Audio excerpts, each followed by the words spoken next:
Boss season 7 ലൈവിൽ ഇപ്പോൾ നടന്നുകൊണ്ടിരിക്കുന്നത് ജിഷനും ഷാനവാസും തമ്മിൽ സംസാരിച്ചു കൊണ്ടിരിക്കുക. അപ്പോൾ ഷാനവാസ് പറയുന്നുണ്ട്, ലാലേട്ടൻ വന്നാലും ശരി, ഇനി ആര് വന്നാലും ശരി, എനിക്ക് പറയാനുള്ള കാര്യം ഞാൻ തുറന്നു തന്നെ പറയും, സത്യസന്ധമായി തന്നെ ഞാൻ പറയും.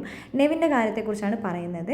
ഞാൻ ആദിലിനെ ടാസ്കിൽ നോമിനേറ്റ് ചെയ്ത ഒരു കാര്യം എന്ന് പറഞ്ഞു കഴിഞ്ഞാൽ ആ ടാസ്കിൽ അവൾ നല്ല രീതിയിൽ തന്നെ കളിച്ചു. പക്ഷേ ഇപ്പം അവളുടെ ഡബിൾ ഫേസും അവർ മറ്റുള്ളവരെ തെറ്റിദ്ധരിപ്പിക്കുന്ന രീതിയിലുമാണ് നടക്കുന്നത്. ആ തെറ്റിദ്ധാരണ ഞാൻ എന്താണെങ്കിലും മാറ്റിക്കൊടുക്കും.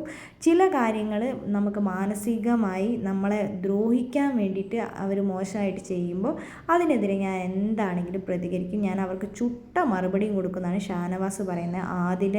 ആദിലെയാണ് ആ ഒരു പ്രശ്നം ഫസ്റ്റ് എടുത്തിട്ടേന്ന് ജിഷൻ പറയുന്നത്. അതെനിക്കറിയാം, എൻ്റെ മനസ്സിലുണ്ട്.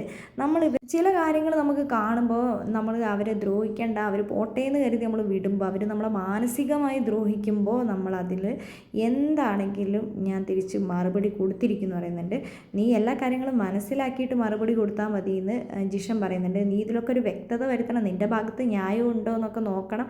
പിന്നെ നിൻ്റെ എതിർവശത്തുള്ളവർ തെറ്റ് ചെയ്തിട്ടുണ്ടോ എന്ന് നീ മനസ്സിലാക്കിയിട്ട് മാത്രം കൊടുക്കാൻ പാടുള്ളൂ എന്ന് ജിഷൻ പറഞ്ഞു കൊടുക്കുന്നുണ്ട്.